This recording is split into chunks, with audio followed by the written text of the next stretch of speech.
Welcome back to another episode of Rock Boys Football. Saturday afternoon, the Florida Gator commitment sweatshirt comes back on for one of the more unique prospects that we see across the country in the 2026 cycle. 6'6", 310-pound Heze Kent committing to Florida. If you are new to the recruiting trail, you'll look at the 6'6", 310 frame and say, hey, offensive tackle prospect at the next level. You would be assuming wrong. This is a guy that plays that jumbo tight end spot at the high school ranks. Now, the most intriguing conversation for Heze Kent is what's it going to look like for this kid at the collegiate level? And I'll start with this. Look, he right now wants to play the tight end position. Do I think he can be a very solid and unique tight end for Florida? Yeah, absolutely. I mean, it starts off with what he can do as an inline blocker. This is essentially having a sixth offensive lineman that is a hammer in the run blocking department. But number two, I mean, he's got some legitimate ball skills. I mean, you throw him up some jump balls at 6'6", 310, there ain't going to be a lot of defensive backs that can go make plays on the football and deal with that size and physicality with the guy like Hez Kent. I think he can be a very unique red zone target for Florida at the tight end position as well. Although I think he can be a very solid tight end, the ceiling for this cat at offensive tackle, in my humble opinion, is astronomically high. And if I'm Bilyl Napier and I'm this Florida Gator staff, I'm sitting Hez Kent down and saying, hey, if you are heck bent on playing tight end, we will make it work for you at tight end. But I'm showing him the NIL numbers of starting left tackles in the SEC, and then I'm showing him the contracts for NFL tackles and saying, look, we think you can be an NFL guy at tackle. This is how much these cats are getting paid. You will make, and not saying it's all about money for Hez Kent, but I'm saying, hey, it is a very lucrative position, and it's a position we think you can be dang good at over the next 10 to 15 years, not only at Florida, but also in the NFL as well. There's a lot of different ways we can break down this commitment. We'll start with talking about, hey, what's it going to look like for this kid if he does transition to offensive tackle? But what is it also going to look like if he just hangs out at the tight end position? A lot of different fun conversations to get into before we do. And as always, to the Florida fans, appreciate you guys and the amount of support that y'all have shown the fellas in the dog days of summer as we're talking about official visit weekends, as we're breaking down commitments. Been amazing.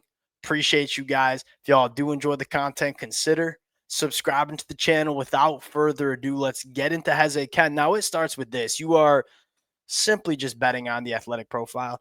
Yeah, if when you talk about football at a rudimentary level, it's a size speed game. If you are really big and you are a really good athlete, chances are you're going to be a damn good football player for the next 10 to 15 years.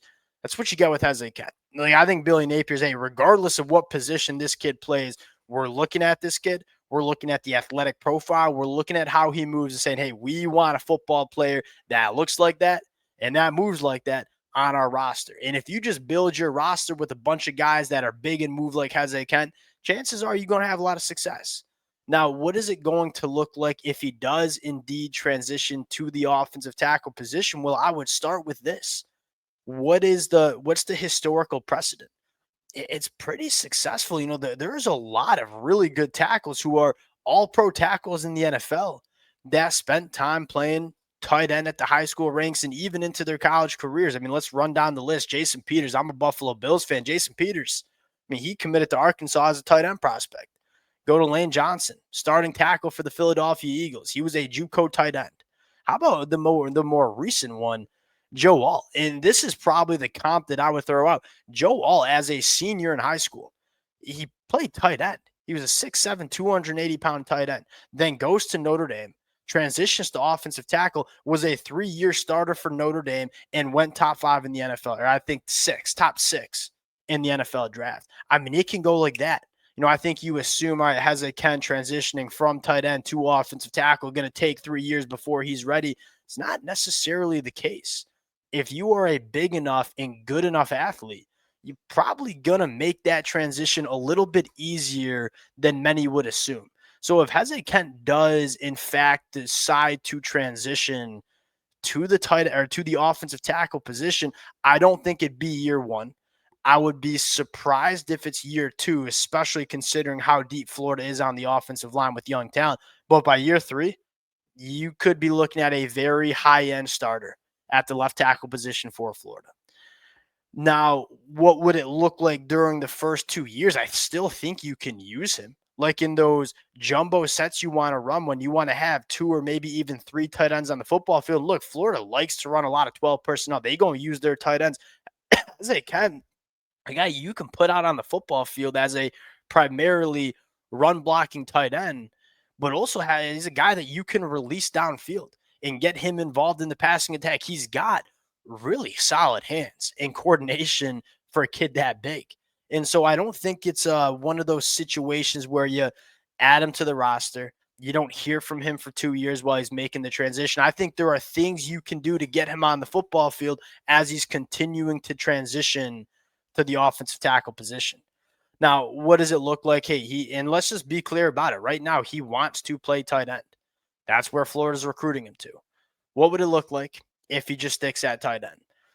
Really unique one, and I think it would probably involve him losing a little bit of weight. And that's not necessarily saying he's a bad athlete, but I think there's a little bit more athletic. If you're going to play tight end, there's no reason to be 310 pounds. I think he could be 280 pounds and be a dang good inline blocker, but also be a little bit more of a pass catching threat.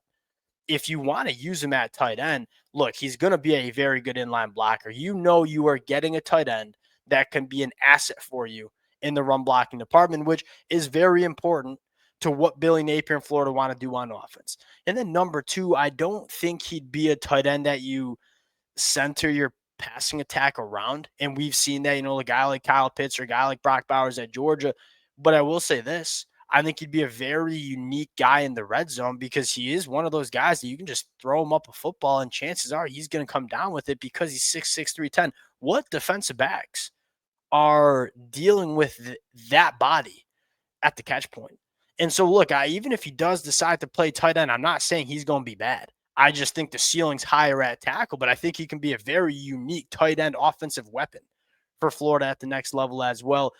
What's it look like for Florida? Where to next? You got your two tight ends. I'll say this real quick. Both of these tight ends that Florida has coming into the 2026 cycle, they are dogs when it comes to inline blocking. That is very clearly something Bilyl Napier and the staff are prioritizing with the tight ends they're recruiting out of high school. I think you're looking for some of those high-end guys. We got KJ Ford committed. I got to highlight him in red. I think Isaiah Williams is certainly a guy that could end up in Florida's class. Samarian Wingo is trending to be the third wide receiver you take, but I don't think Florida's going to get super aggressive over the next month. Like, you're going to try to close on the guys that are on your board. Like, every name that's not highlighted in red, Florida's going to pursue. I wouldn't be surprised if they kind of wait, go win some football games in the fall, and then in November, very similar to what we saw last year, they're going to turn it up and see if they can flip some high-profile names later on in the process. Number one, this team starts to win football games, especially with the young talent that they're going to be using. It's going to be a very attractive destination for these kids at the high school ranks. Number two, look, I think the Florida Gators program and the boosters around the program, they're just itching for Bilyl Napier to really show some life. And if they show some life in 2025 and it's like, hey, Bilyl Napier's the guy. Because this is kind of the year where if Bilyl Napier doesn't win, you might be looking for a new head coach in December. But if Bilyl Napier does win the way I think they can win and make the college football playoffs and, kind of say, hey, Bilyl Napier's the guy at Florida, money's going to follow winning. And so you're going to have some resources later on in the process to really do some damage come November and December. We're going to see how it turns out. This is a very intriguing get for Florida, a guy that I am personally very excited to see how he blossoms over the next couple of years. We'll close it there. Appreciate you guys rocking with it. Have a phenomenal weekend. We'll talk to y'all later. Peace.